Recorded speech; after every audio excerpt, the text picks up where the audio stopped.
I'm like ripped. Either way, 8 a.m., ladies and gentlemen. It's 8 a.m., brothers. What up, dude? But, no one's gonna get that joke. It's Arthur Moore, and that was like yeah, I didn't you know, the college vlogger. No. Yeah. You know who's really funny? But continue. Who's really funny? Oh, that like people might hate, but he's actually fucking funny as hell. As I grab my jewel, it's fucking Trevor Wallace. I don't care what you say. Like, I wouldn't pay to go to one of his comedy shows, but like sometimes he pops up on my YouTube channel, and it's like that one friend who always has his gaslight on. I do. Yeah, I have seen some. I agree. I wouldn't like go pay money to see him at a show, but and I don't go out of my way. Clips. Yeah. And like same thing, I've seen some clips. Like I would never go out of my way to watch his shit, but like sometimes when it pops up and you just be like, "Oh, you got me," and you're like, you'll laugh. You're like, you know what I mean? I'm sure he's big on Facebook. Yeah. Alrighty, today we got a lot to talk about. Los Angeles Clippers are 0-3 with Russell Westbrook, but I'm gonna stand by and say that it's actually not Russell Westbrook's fault. Like he looks better than he did for the Lakers with the Clippers. Jackson Face says he's in part of the camp that says Russell Westbrook does not play winning basketball. I'm in the camp that I just think the real fact. That's not the reason, and I have faith in this Clippers squad, especially because all offseason I said, and I know Jackson also agreed with me, that they were title favorites, and they still were turning their season around. Then we also are going to talk about the T-Wolves say they're not trading Karl-Anthony Towns, even though John Krasinski and not Rob Lowe, but Eric Lowe of the Low Post or whatever, he said that multiple teams are trying to see if the bottom does fall out, and if it does fall out, they're expecting KAT to be traded because now Anthony Edwards is the face of the franchise. Milwaukee Bucks are on a 15-game win streak. They went 10-0 in February, didn't lose a game. Jakob Poeltl's impact, shooting like 75% from the field for the Toronto Raptors. Raptors look kind of like they've been fixed, some might say. Even the Will Barton debut was there. Nothing to talk about there. Will Barton debuted last night? Signed a few hours earlier, played 4 minutes, and shot 1 field goal. Dude, that is nuts. Yeah. I played this dinner when that was happening, because what in the world? That's a quick short I might put on our NBA show and just do that. Will Barton played the same day he signed. Yeah, you mind? How did I miss that? I watched the whole Bulls game. I have nothing to do with my life. I've also been awake since 4:30 in the morning. But that's nuts. Once you go to bed. 2. Perfect. Were you up all night watching Patrick Kane highlights like I was? Dude, you want to hear something? So one of the sportcasters at the news station I work at, he goes, he's from Chicago, and he goes, First thing he says is, my dad just texted me that his little brother started crying when he found out Patrick Kane was traded. And the second thing is he goes, I'm just not going to believe he's traded. You asked me, he's been traded. He's like, he hasn't been traded. That's awesome. Man, when Kane first got to Chicago, we weren't even on TV. So, dude, I've told you, you know the mullet I had in high school? When I first got the mullet, and this was with the cat scratches and everything. This was before anyone was wearing mullets or anything, like when they were like mainstream. I texted my friend, how should I cut my hair? Because I had grown my hair down to my shoulders. And he throws me a picture of Patty Kane, and he goes, get the cat scratches. I showed the barber the thing, and I had people called it Wi-Fi, but I thought Wi-Fi was stupid. I was like, it was cat scratches. I had 3 of them. Very nice. On each side. Influential, man. I know. I'm a trendsetter. Goran Dragic. You guys molded trends to create your own super trend. Exactly. You're like an artist. I might be. I'm like a Da Vinci or Michelangelo, whatever the fuck. But Goran Dragic got bought out. They're saying the Dallas Mavericks are interested. Miami Heat are not. So, it's a team that I think made Golden State. But we are going to also talk about the Golden State Warriors and the Sacramento Kings. Light the Beam. Have you heard the Light the Beam theme song? Is it Arthur? No, some local artist went on like a local talk show, and now like there's an official video, and he like performed it at the, you know, what's that? What's the name of? It's like it's something gold, right? The name of it. I'm trying to think of the name of the Sacramento Kings. I can't remember what the name of the Sacramento Kings arena. Not that it's relevant, but the Kings arena. The arena. It's gold something, right? I don't want to search it up because I know it's on the tip of my tongue, but we're gonna go hop in and talk about Russell Westbrook, because if you can figure it out or just Google it. But Russell Westbrook, what is your thoughts so far of this man? People are saying he ain't worth it. He's a waste of, a roster spot. He hasn't improved the team. They've lost every game. This is not what I'm saying. I don't personally believe this. This is what people are saying on Twitter. I personally believe Russell Westbrook's playing way better basketball than he did for the Lakers. All right. He is out there playing well. The problems are bigger than Russell Westbrook. Russell Westbrook was the sixth man of the year when he was with the Lakers, so I don't. Was he? Can we agree? Was he really though? Malcolm Brogdon's. Yes, he really was. Don't give me that. No. I'm defending. No. Russ was giving me like 18, 7, and 7 off the bench. I started this whole segment off defending Russell Westbrook while you came off as a skeptic with my whole. Russell Westbrook isn't even necessarily playing bad. Yes, the statistics look good. They've all. Oh, here's a shocker. Russell Westbrook's statistics have always been good. Russell Westbrook doesn't play winning basketball, and the Clippers' issues aren't stemming from exactly Russell Westbrook. It's coming from the fact that you brought a non-winning player onto your team with 20 games left, and they look like they've never played together because they never have.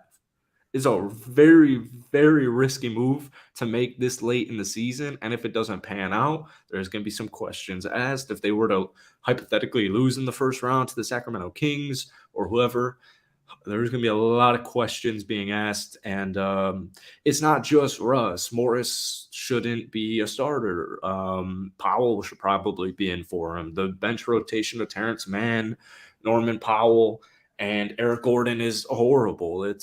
There's a lot of issues with the Clippers right now, and it's because they've never played together. And the issue is they don't have time to build this chemistry. So I'm looking at this right now. They made additions to the center position. All right. And there isn't really anyone else rebounding on this team besides Mason Plumlee and Kawhi Leonard. I do know that right now I feel like they're not rebounding, and there isn't enough. They're also churning the hell out of the ball. They're acting like it's game 4 every game.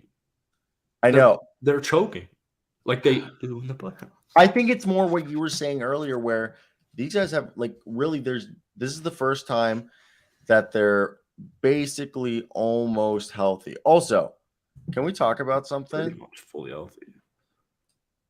Zubats, all right? Him and Plumlee should be destroying the boards.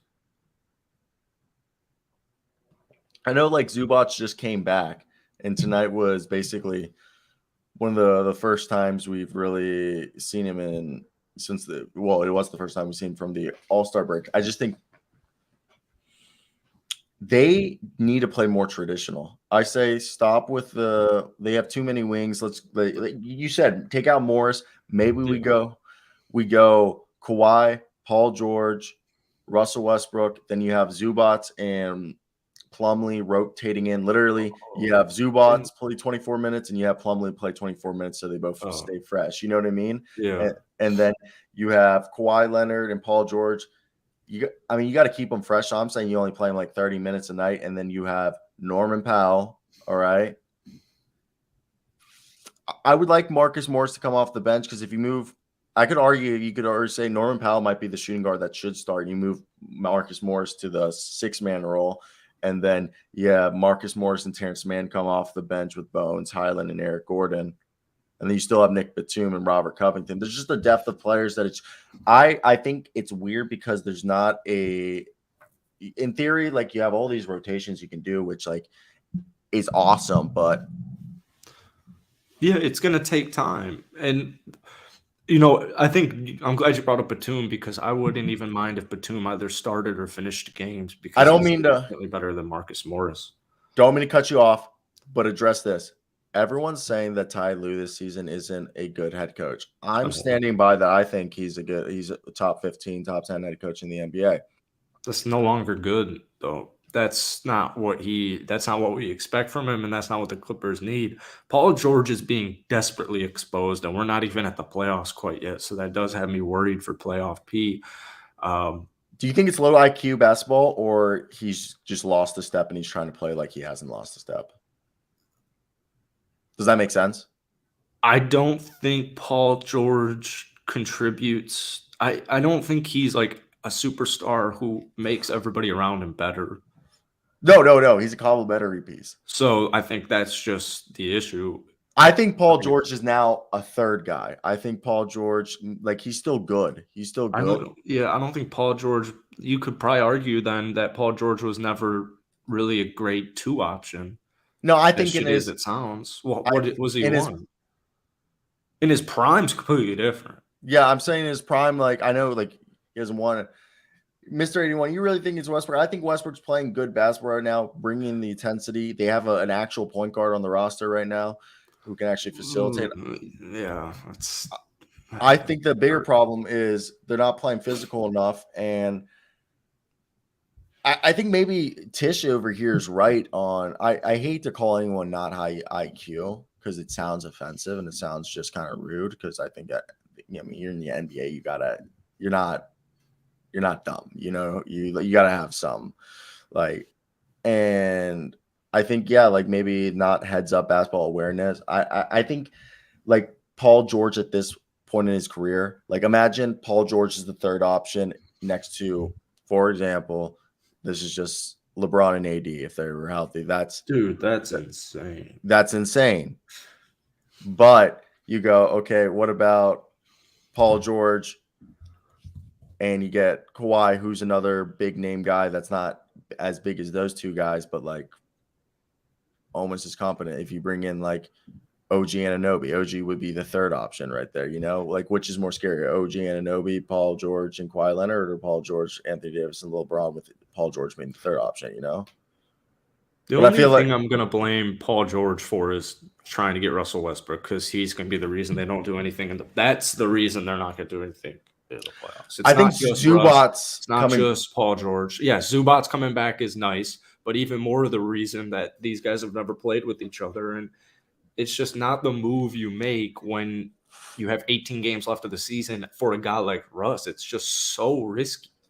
It's so risky. Name one time in this man's career he's ever won. It's never happened, and it is for a reason. So I hate it, but it's not just Russ. I'm not trying to go at Russ, but they got to improve defense. Like you're saying, rebounding. Zubac's definitely is going to help that, and the chemistry now that everyone's getting back there is certainly good. But rebounding opens everything up. They've had all season to work on these things, and it's not like Russ fixes the already existing issues that they had. So I don't think they had a point guard issue. I think this man was perfectly fine. I think the bigger problem is, like, I don't think Russell Westbrook's part of the problem. I agree. I think Marcus Morris needs to come off the bench. I personally think you should start Norman and have Marcus Morris just come off the bench with a green light, play like 15, 20 minutes, just shoot as many threes as he can. You're a big advocate of this. What do you not do if you don't make these types of moves at the trade deadline? Because you're screwed. The Clippers, the way they have to play basketball now when Russell Westbrook is on the court is completely different than the first 60 games. It's completely different. They have to start from scratch. The issue is they don't have that, and that's fine, but they don't have the time to start from scratch. They don't have time to go on 3-game losing streaks. They don't have time to fall into the plane. I mean, because if they do, they're not getting out. They're not getting out of the first round. If you fall into the play-in tournament, no Jose. I don't care if it's Memphis, Sacramento, whoever. There's going to be questions being asked about Ty Lue. There are going to be people named Kawhi and Paul asking questions. It's not good, man.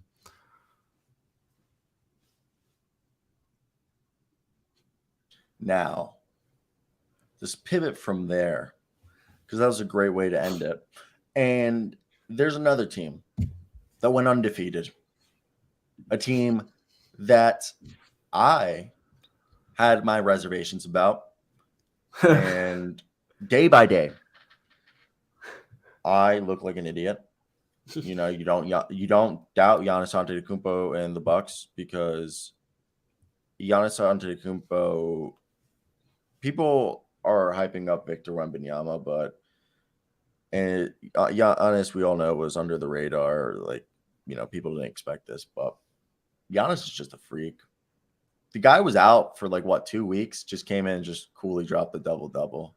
Then you have Brook Lopez, Bobby Portis back. You had Grayson Allen, Pat Connaughton, Drew Holiday. They have Javon. They're so deep now that Javon Carter's coming off the bench. I think that was always kind of the master plan with Chris eventually one day, but you're right. He did a phenomenal job in the wake. I think people know Javon Carter is a good basketball player, but I don't think they're prepared for him starting. Like, he's not an issue in any facet. Like, he actually makes us good or better. He's the type of guy who could only score 6 points, 3 points, and he's still this year. Yeah, before this year, people would shit on him, but now they're and you'll see his plus minus, and it's plus 20, and you're just hounding people. Yeah. Chris Middleton off the bench. I think they're giving him the last year Steph Curry treatment. Have him come off the bench with a green light until he gets his feet back under him. Yeah, that would be the only reason I have reserves about this team. Drew Holiday has stepped up in every single way. Give me your thoughts on this team. They're still making it to the NBA Finals. That's still my take on it. And now they've won 15 straight. I wish I could play back a clip of me saying that this team is so much better than the Celtics, but I've been harping on that tune for quite a while now. No disrespect to the Celtics. It's just Milwaukee's better. They've already won. They've already proven they've won. And, I'm sure Tatum – actually, I'm not sure. I know Tatum one day will win. It's just not going to be this year.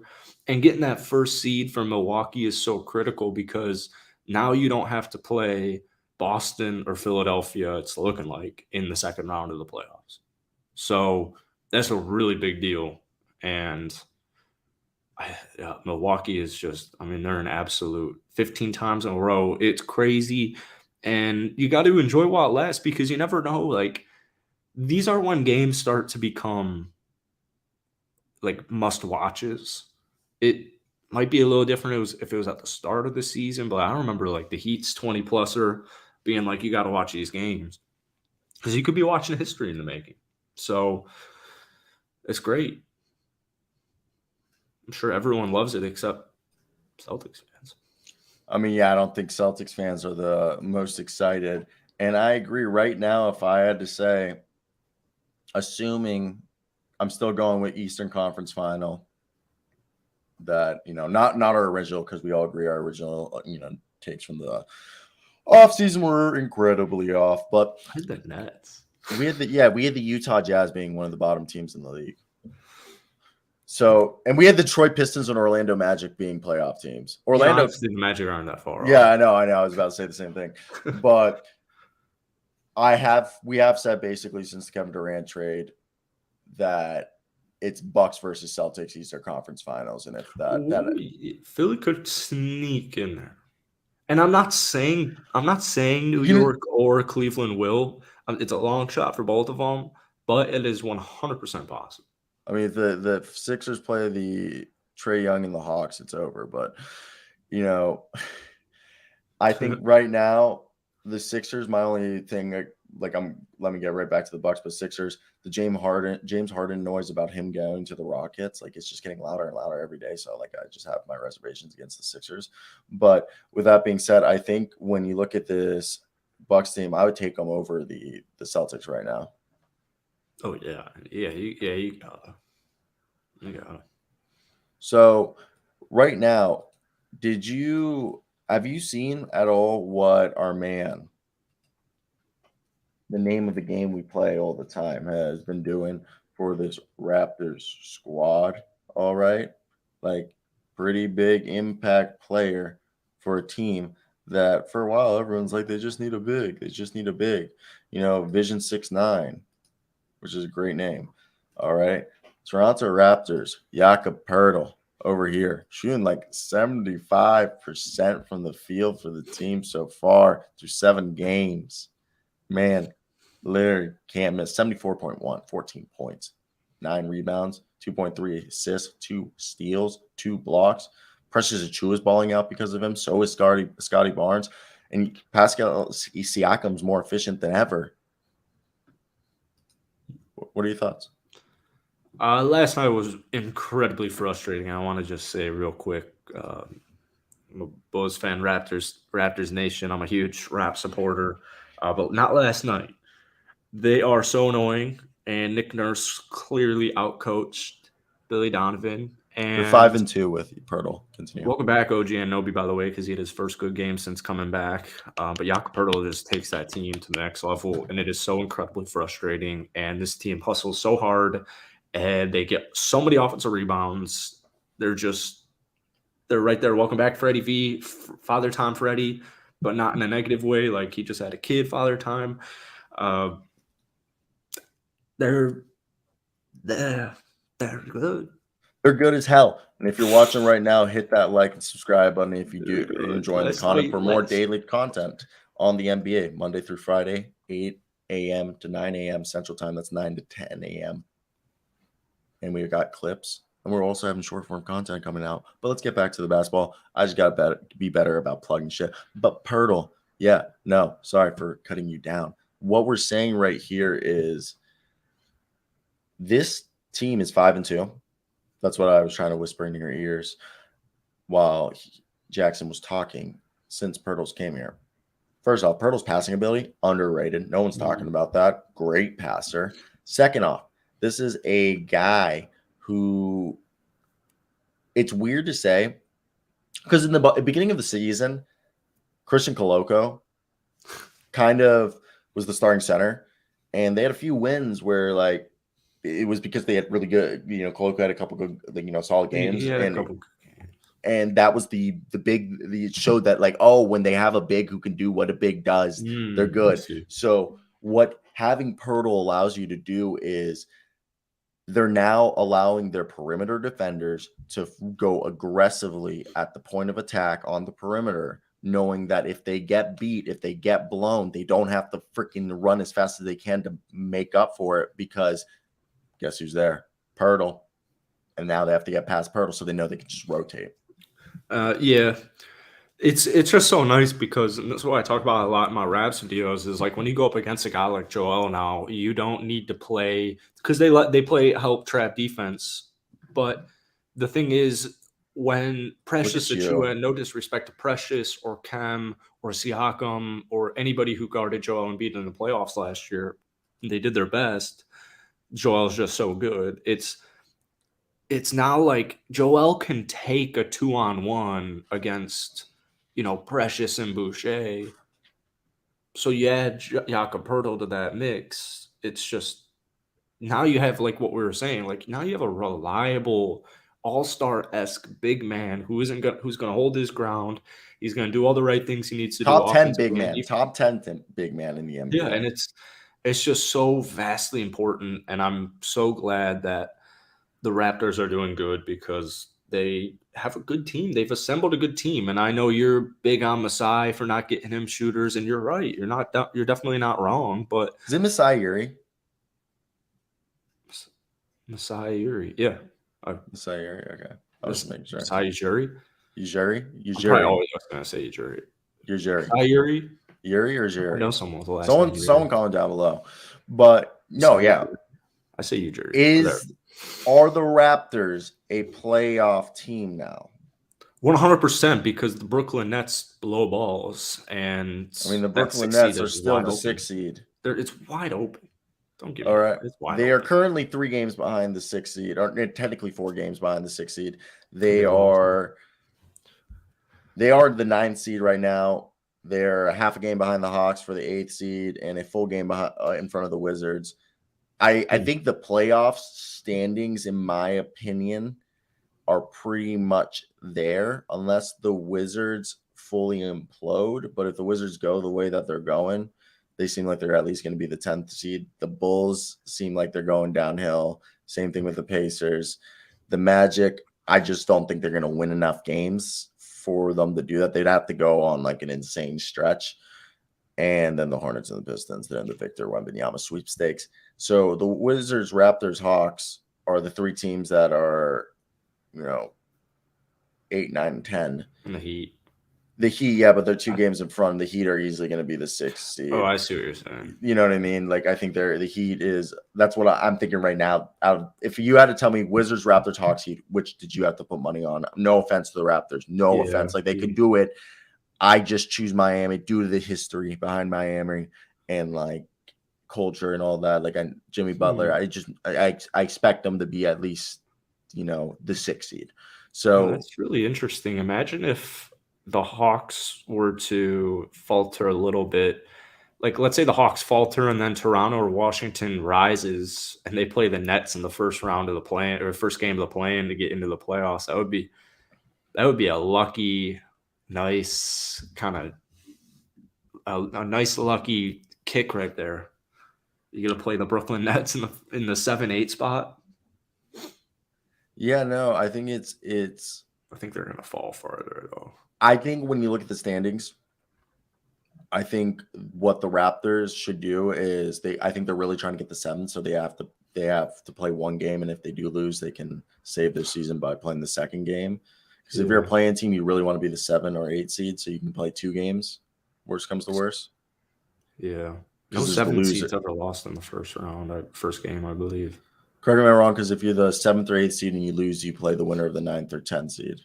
Yeah. And then that figures out the 8th seed. Okay, yeah. So I don't want to say anything outrageous, but I don't know if a non-7 or 8 team has gone past the play-in. Dude, I know it's only been 2 years. I know it's only been 2 years of playing basketball, but like I'm not there, man. I'm not there like in the head right now. The play-in just goes by. But let's pivot right here. I don't think that was a sabermetric. But anyways. Goran Dragic. Today is the last day. If you guys are unaware, I don't know if you know this, Jackson. We can't make any signing videos anymore. I believe the only other signing videos we can make are like if a bad team, or I believe if a two-way player can still be converted to a playoff roster because they're technically already on the roster. So 2-way players can be converted after March 1st. But no free agent can be signed after March 1st and be playoff roster eligible. If a player is signed after March 1st to a roster on like one of those multi-year non-guaranteed deals where like the rest of the season is guaranteed, like you see the Thunder do it and all the tanking teams, they'll sign like they just recently signed Lindy Waters, but usually later in the season right here, they'll like sign a guy to a guaranteed deal for like the last 5 games. And then it technically has like 2 non-guaranteed deals taking the training camp the following season and half the time they get cut. But you have right here Goran Dragic. There's the Slovenian tie. Jason Kidd allegedly thinks that this was back in September. Headline came out. Jason Kidd thinks Goran Dragic's washed. What? Nico Harrison isn't the biggest fan, but Luka Doncic and has a big relationship with his co-star on the Slovenian national team. And we know the Miami Heat have straight up and came out and said they're not interested.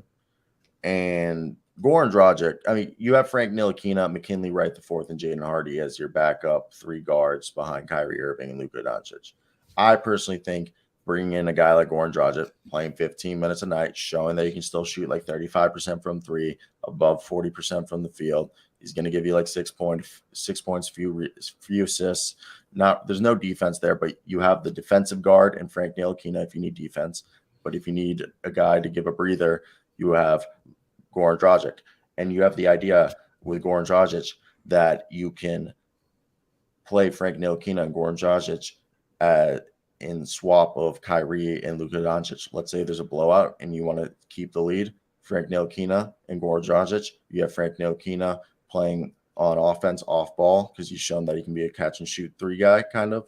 And you have Goran Dragic facilitating. And then on defense, you have Goran Dragic kind of hidden, and you have Frank Ntilikina defending. What is your thoughts? And hit that like and subscribe button if you guys are enjoying, and be a friend and tell a friend. And if you didn't enjoy, just forget it ever happened. I hate that a lot. One of Kyrie or Luka has to be out on the court at all times, no questions asked. But unless it's a blowout, I said. That's what I was saying. No, keep them in. It's too risky. Their defense is that bad. You're going to risk injury? Yeah. I mean, when you put it like that, I sound desperate. But, like, yeah, that's how bad the Dallas Mavericks defense is. I don't get why people understand this. What's the record since Kyrie's joined them? 2-4? Oh, 2-4. This team, they need every help they can get. And I think the Maxi Kleber return yesterday might be the end for Nerlens Noel to Dallas. So if they're not going to get Nerlens Noel, then I agree with you. Either way, I agree with you either way. I think Goran Dragic would be nice, 15, 20 minutes off of the bench. This is the worst rebounding team in the league.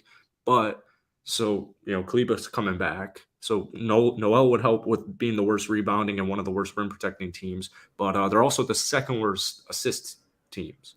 So, yeah. Well, the problem is really I'm pretty sure the whole thing is the next part of this whole argument is I'm pretty sure the Dallas Mavericks, if they wanted to sign Goran Dragic or Nerlens Noel, they have to waive someone.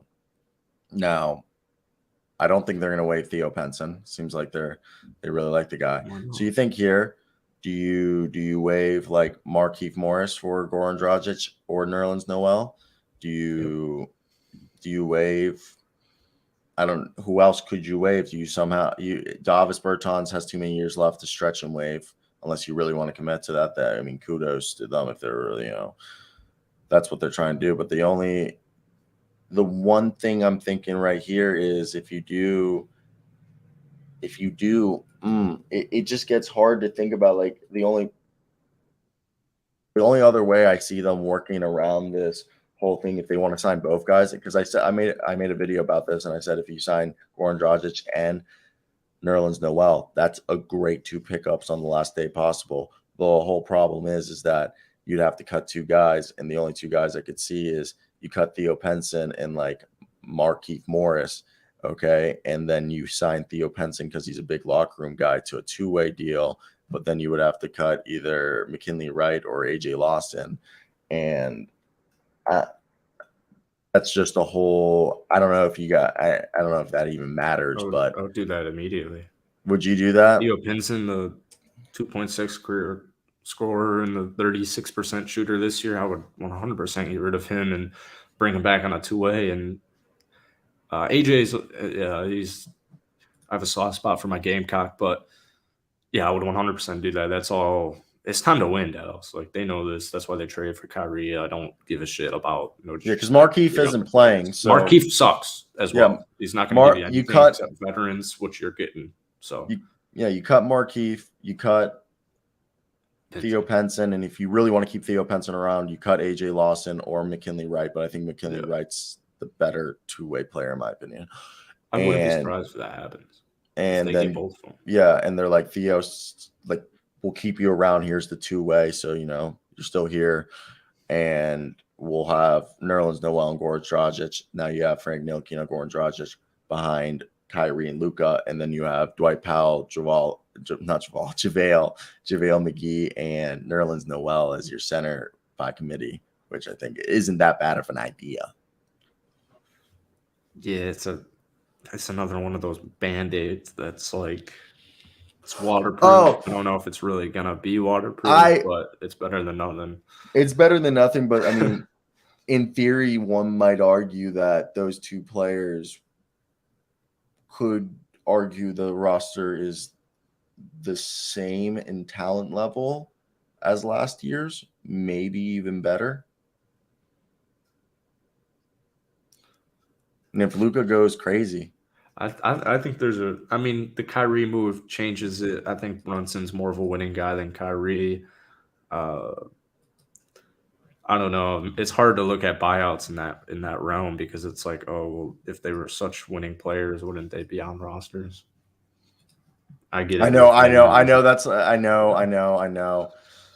I know that argument. We've heard but it. you're right. Nerlens Noel would be so big for this team, and Goran would as well. So if they were to get both of them, they're looking. You're right. They got what they need. So, do you think that raises their floor ceiling bringing in Goran Dragic? Or what? Let me think. If you had to choose now, because we're talking as if they're going to bring both guys, do you choose Goran Dragic or do you choose Nerlens Noel? Which is a more Oh, if I had to desperate? pick one, Yeah, um, I'd go Nerlens. I agree. I think the need for an interior rim protector like Nerlens. Yeah, I know he has a bad knee, but like, he'll be fine. Played 14 games. yeah, just give him some Toradol. Now, have you heard the rumors? Unfortunately, So, and I've said it. Anthony Edwards became. This was last year. I've been saying it that Anthony Edwards became the face of the franchise. Now, I made a video discussing this. Hit that like and subscribe button if you do enjoying this content, and be a friend and tell a friend if you are enjoying it. We do daily show 9 a.m. to 10 a.m. Eastern time, Monday through Friday. We clip it if you just want to watch the clips, and there's short form content coming out this week. Now, what I was saying is, Karl-Anthony Towns. There was a quote by John Krasinski. I'm going to read it in a second to you, but basically, they're saying that there's a lot of unappreciation from Timberwolves fans for Karl-Anthony Towns. And I love Karl-Anthony Towns, but, and I have jokingly compared him to Andrea Bargnani, okay, satirically. Now, what I want to say is the reason why people are upset, and I'm not upset, but Karl-Anthony Towns, when he came into the NBA, he was touted as the best big since Anthony Davis. Karl-Anthony Towns is supposed to be at the same level that Joel Embiid and Nikola Jokic are at. Karl-Anthony Towns was supposed to be a 25 and 15 guy.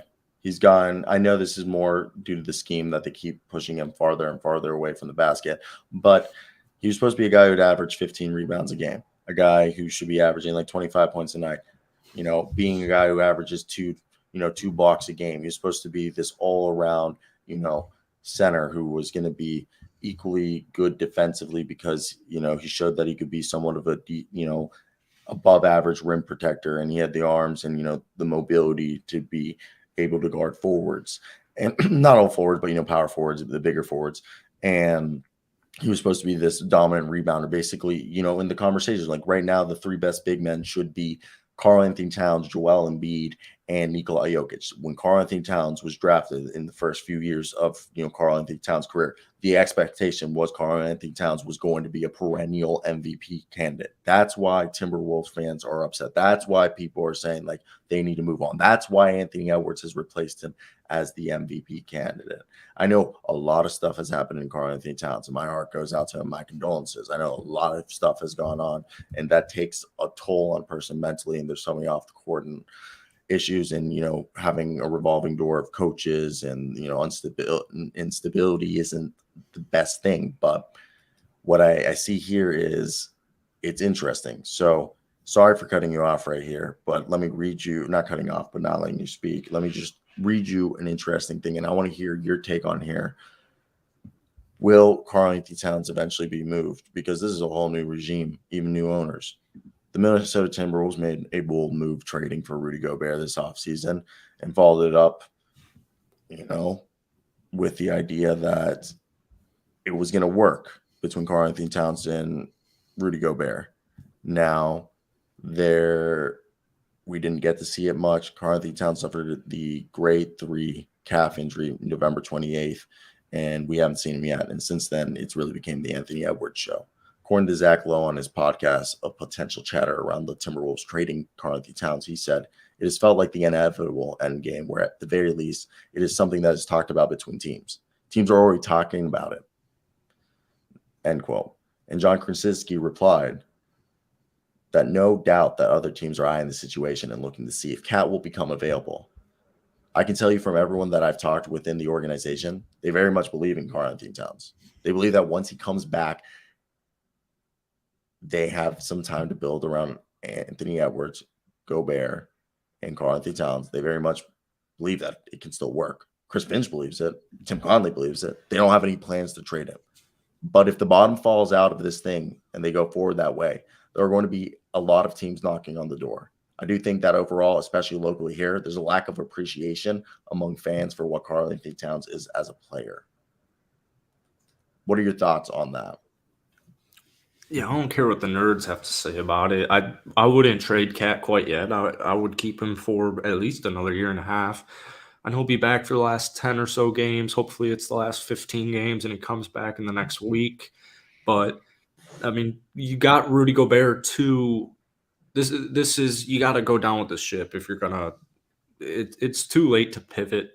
And Minnesota has a lot of talent on their team, and that's why I think Mike Conley actually really helps them when both of those guys will be out on the court. But, I mean, yeah, you're right. It's Anthony Edwards' team, and you got to do what's best for him. But, I think at worst you give them one more year, and by one more year, I mean next year's trade deadline. I don't think they're going to make a big-time move like that at next year's trade deadline, so that's why I'm predicting the end of next season. As far as being 25-15, I think that's just a little too far-fetched. KAT's had a great career. He's had a very successful scoring and rebounding career. Only 6 players in the last 22 years have averaged 15 or more rebounds in a game, and Andre Drummond is half of those. So I think the expectations are just quite high on KAT, and I know he didn't start off the season well, and people are always looking for a scapegoat no matter what team it is if they're not successful. So I just want them to come back, and I want them to be in a playoff series, in a 7-game playoff series. I want to see how it looks. We know that it's going to be next year. It's not this year. So yeah, I'm a big proponent. If he does come back this year, it seems like maybe the injury is a bit worse than we thought. If he does come back this year, have him come off the bench, just let him build up his confidence. And like you said, but the thought is the reason why they would trade him this year is this coming season is the last year of his deal before it hits $50 million. He'll only be paid $36 million, and he'll be the 23rd highest salary before he jumps to the 7th highest salary in the NBA. So the thought is easier to trade him right now when he's only making 36 than to trade him at 50. So that there is that thought, and you could, theoretically again, if let's say, hey, you send let's say the Raptors, for example, they lose Poeltl in free agency and they pivot and they're like, here is a sign and trade. No, Gary Trent is not a restricted free agent, so you couldn't do that. But here's OG Anunoby. All right. And maybe Thad Young and like Chris Boucher and a pick for Karl-Anthony Towns. That, if they're really committed to Anthony Edwards and Rudy Gobert, those are all players who probably fit nicely there. I'm so confused. But let's pivot over here. When did KAT sign that extension? Before the start of the season. Okay. But what do you think of your Warriors team, you little bandwagon bitch? 4 years. Hit that like and subscribe button. That'd be so bad. Well, the Golden State Warriors are winning the championship. Just to put it in layman's terms.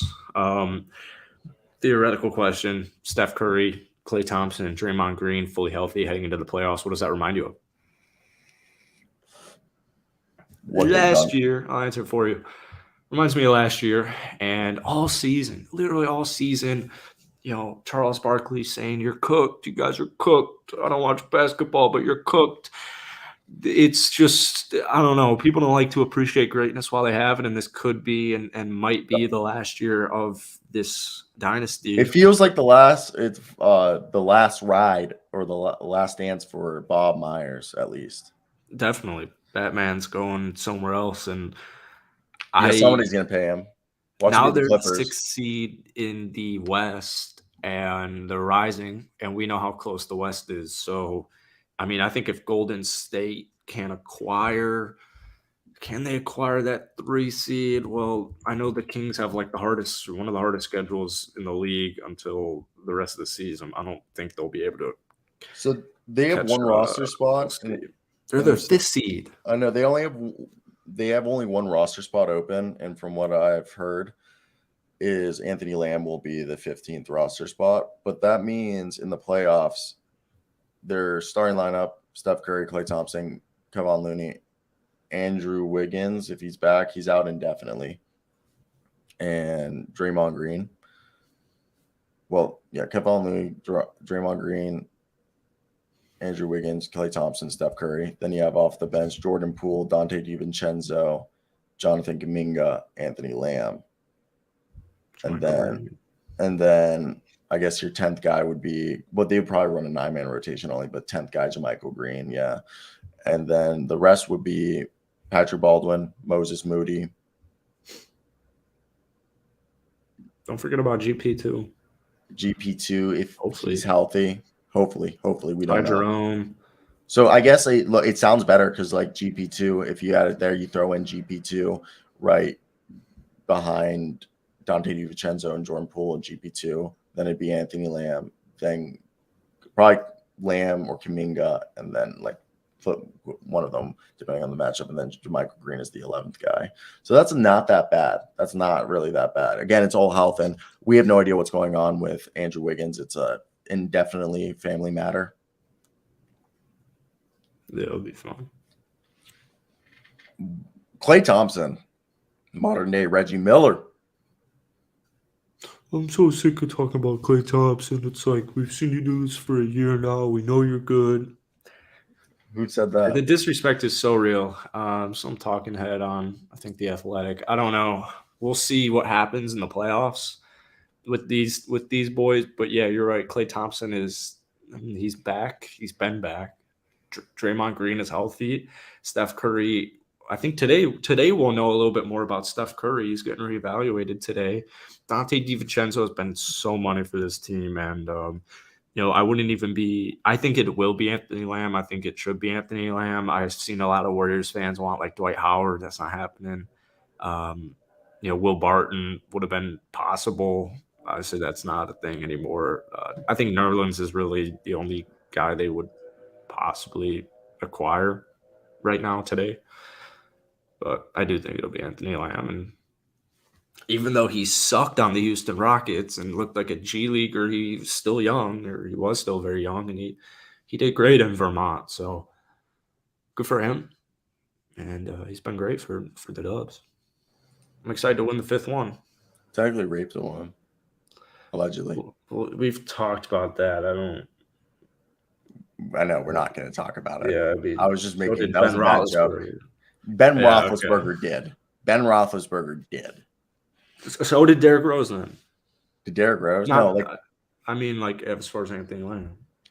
Yeah, like I Anthony Lamb, we talked about that. Yeah, his situation seemed a little bit fishy. Yeah, it's his ex-girlfriend. Yeah. And while Roethlisberger, like in court proven, like his semen was there. Yeah, it just came to my mind. Now let's pivot. What do you think of these Sacramento Kings? Light the beam, light the beam, light. Mike Brown's Cotty. Harrison Barnes turning a corner this season. What? No. Oh. Sorry, I took that the wrong way. Like he's had a bad NBA career. And no. You're right. You're 100% right. Yeah. He had a slow start to the season. Very bad start. Now he's back to, being that like 16 points, 17 with the occasional 20-point game in there.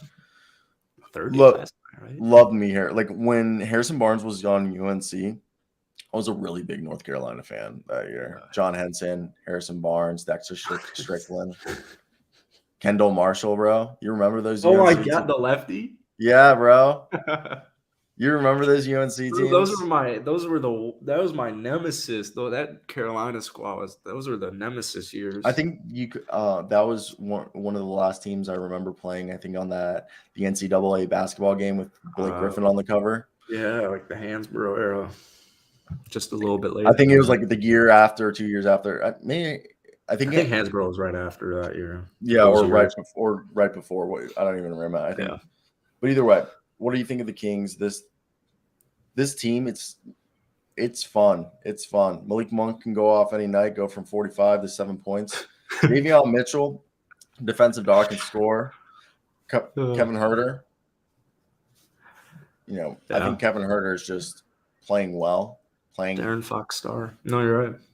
I mean, Kevin Huerter's not out there to play defense, but Kevin Huerter can shoot and pass. Domantas Sabonis.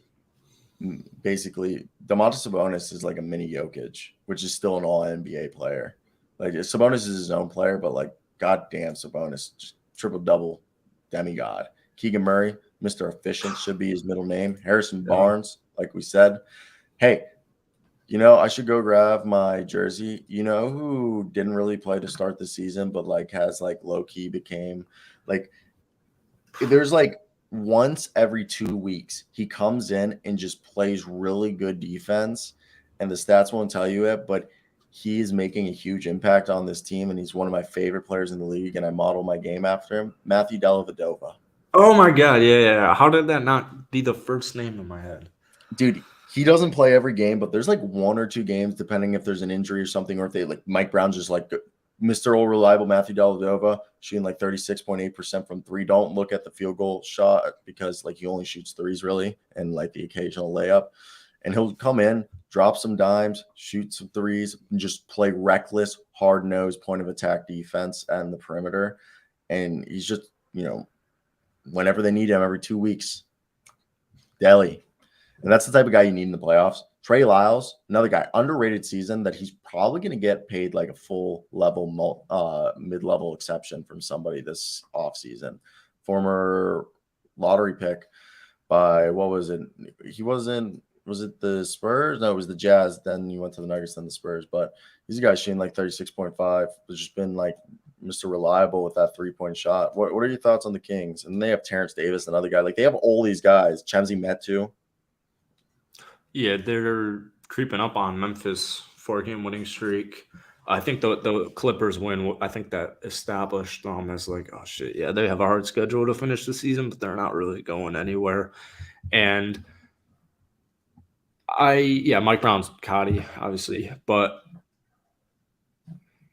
I think, and I talked about this a lot in my last Kings video, where it's like I think people are getting a little bit far-fetched, not Kings fans, because Kings fans are aware of this playoff drought, but I think a lot of analysis or influencers or whatever are getting a little, they're putting expectations very high on this Kings team, where in reality, this is the plan. Like this is literally the plan here, is to do this. What they're doing right now is to make the playoffs.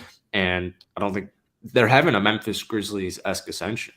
So I think this is huge. It really is. And it everyone on Sacramento loves playing there, and it's huge for everything. It's huge for the city, the fans, the team, the players, bringing in new free agents, just resetting the culture. And Mike Brown's done a phenomenal job, and this is a team that'll be competitive for several seasons now. And, as Dre's saying, Darren Fox, most clutch points in the NBA right now, and he's really fully taking the lead. Sabonis, just underrated. All these guys are underrated. And, I think the second round of the playoffs, if they can advance the second round of the playoffs, that would be an A+ exquisite season, no flaws in the season.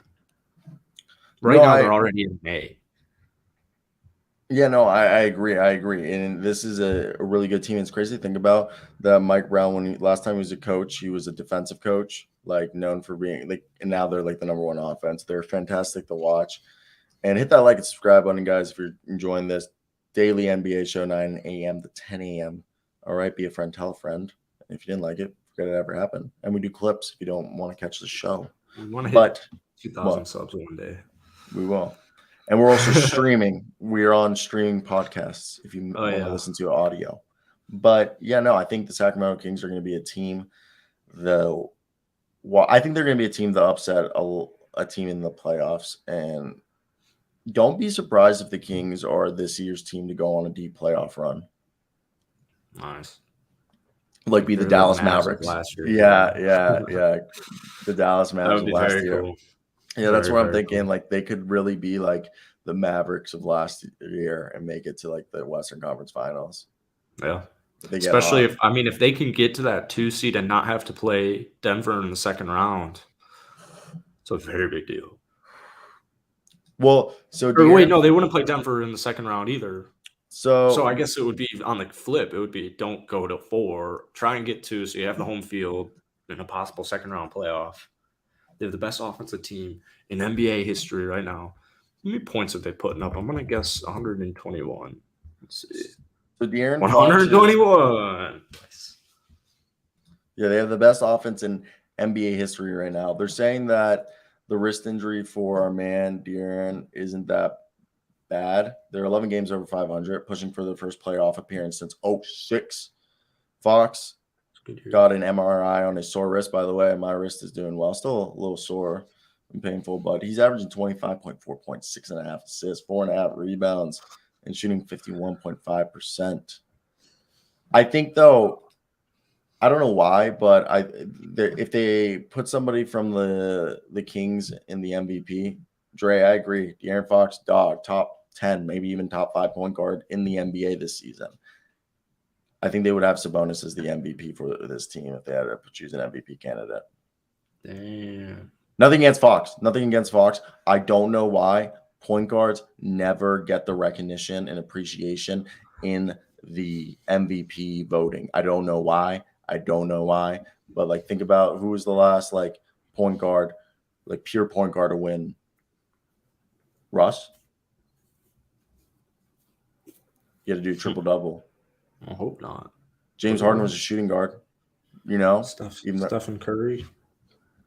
Steph Curry, yeah. Probably was. Yeah. Do you see what I'm saying? Like they don't give. I don't know why they don't give guards. It's tough. Let's see. It was Russ in 2017. Russ and then Steph, and then before that it was Steve Nash. No, Derrick Rose, then Steve Nash. Steve Rose, Steve Nash. Can you guess the one before that? Is it really obscure? Wait, hold on. It's gonna be really hard if you can guess the last pure point guard to win an MVP. Okay, and that's because it was never happened. Oh wait, no, sorry. If you go all the way down. So yeah, we're talking like Oscar Robertson. Yeah, so isn't that crazy? Are you mind blown? Yeah. Yeah, point guards don't get the recognition.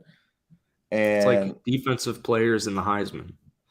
We got Dre over here. Shout out Dre. Thanks for the comments, bro. We really appreciate you. And if you guys we always interact with comments. You get put on the stream and stuff like that. Tish was talking earlier. We had Mr. 81. We start doing call-ins. 11.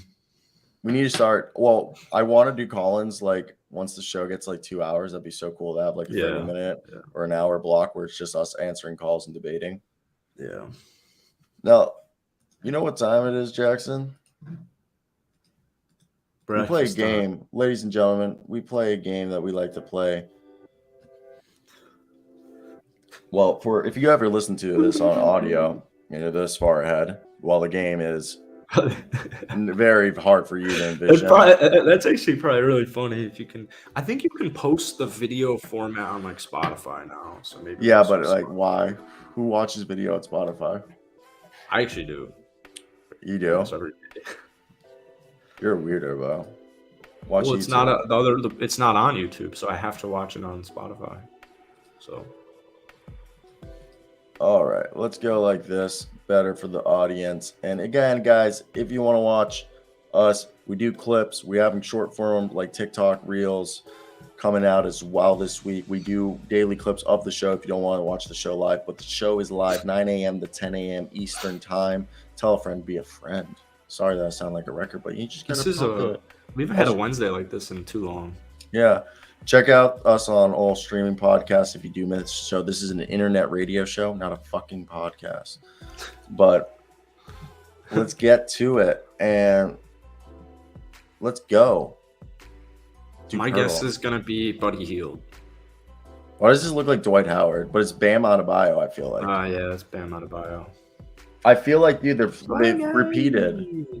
This is This is dumb. They're This is- repeating. We play Poeltl every freaking day, guys. Every day. Oh my god, when's our year? May like 15th. Oh, it's May? May. We're almost on a year of doing this show, ladies and That's gentlemen. it? Yes. What? I thought it was March, dude. The NBA No. show. NBA show, we started in May because we waited for my semester to end it. Well, there's 16 people watching here. Yeah, again, hit that like and subscribe button. We're live Monday through Friday, 9 a.m. to 10 a.m. Eastern time. Now, regarding every facet of the NBA, dude, I lost my badge and my AirPods. I might have thrown them away. You're right. It's May 18th. Your badge? For work. Your And I don't copper? know. Yeah. I'm like, I AirPods can't. are shit, but yeah, the badge is unideal. The badge is under ideal. Thanks, Dre. We appreciate it. And no, I think, this was an interesting.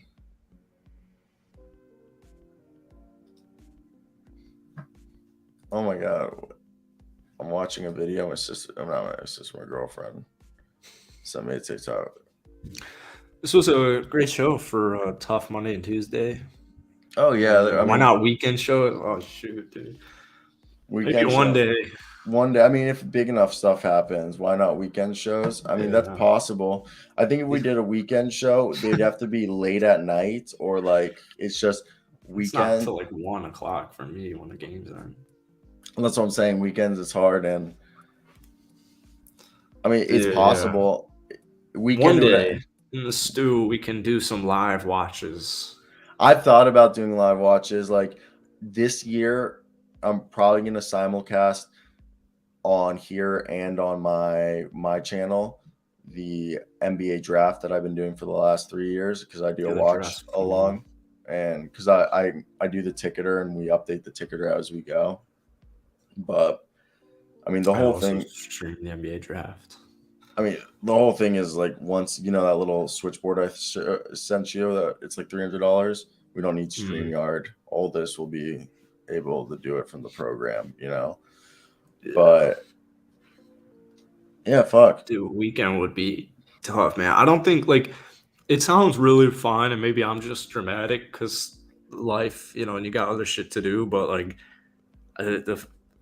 doing this every day is I don't think people really. I mean, it's not like you just hop on live for an hour every day, which is also in its own very difficult. But you actually have to. So you're in college, has work. I mean, you got to improve. You got to watch basketball for several hours every night. The weekends you gotta have the energy. You guys also don't. You gotta have the energy.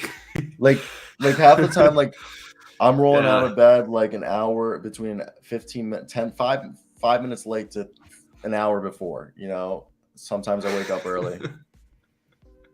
So, all right. Yeah, I used to do that. I switched to getting my stuff done in the morning as opposed to staying up till 1 to finish the games. For Brecky's the best. Yeah, I'm hoping for breakfast. I don't know. I gotta see because grad school depends on how it is. Every school is different. There's not set. Some schools do evening classes. Some schools do evening and morning. Some do only morning. Some do just as if it's undergraduate, Yeah. But I'm also hitting up.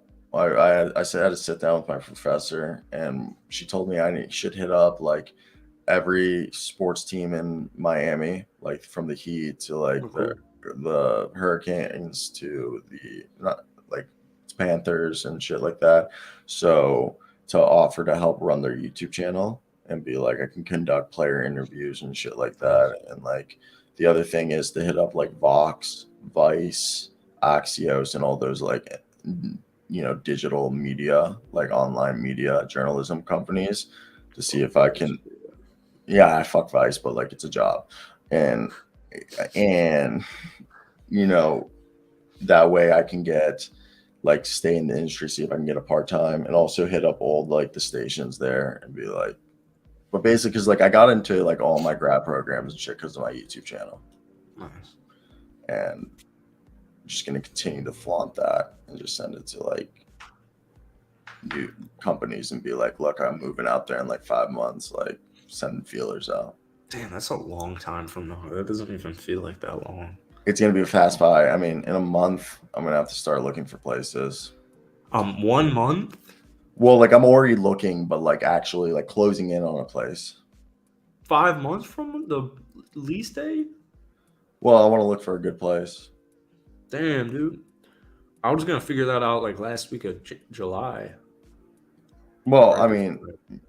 maybe I Oh, do. what the I hell don't are know. you doing? We'll play by Get out ear. here. Either way, I'm gonna go. I'm gonna take a shit. For sure. You got anything to say to the good people? Thanks for watching. Bye. Cheers. I sounded like a sped.